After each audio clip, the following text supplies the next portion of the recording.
Good evening, Richard Tuthill here, trying for the very first time to do what I think is called a video blog, to try and track our exploits on the 2015 Safari Rally.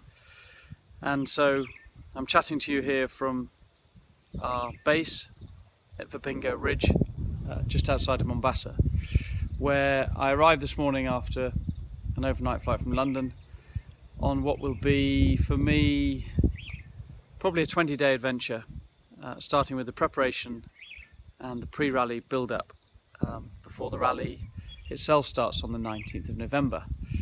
I'm new to this, so I'm not sure how it will work out, but what I'm going to try and get across over the next few days is what goes into putting on such a great effort as a team, the people involved and the experiences we go through, because we're very, very fortunate to do what we do, and I think hopefully you can see the backdrop behind me, which is looking out over the coast from our base, which is pretty much idyllic.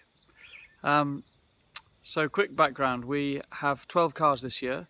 We have probably 30 support vehicles, a crew of maybe 80 people, and 12 wonderful clients and 12 wonderful co-drivers who are going to set about a 9-day rally across Kenya and Tanzania to have a great adventure and do some wonderful rallying in a very, very special country.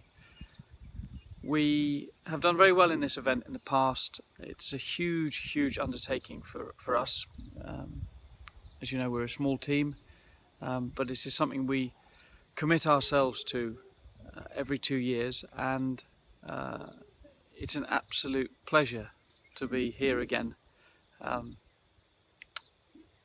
with our hosts, who are the Horsey family, who look after us on all the pre-rally stuff. So we'll stay with them for the next 10 days or something like that before we set off on the trip, leaving Mombasa on the 19th with 3 days in Kenya, another 4 days in Tanzania, and another couple of days in Kenya on the way back, finishing up back in Mombasa where we began.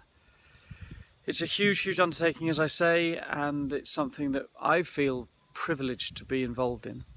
The Safari Rally is something that I was lucky enough to get involved in as a very young boy when my father competed in a Saab back in 1981.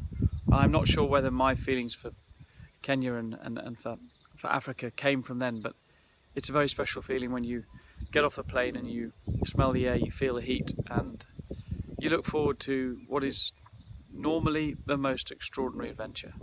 I've said it before, but I think we experience things in Kenya and Tanzania on this event that most people may never experience, and I think we experience them on a daily basis. So I'm going to try over the next few days to give you a little bit of insight as to what we as a team go through, the emotions, the highs and the lows.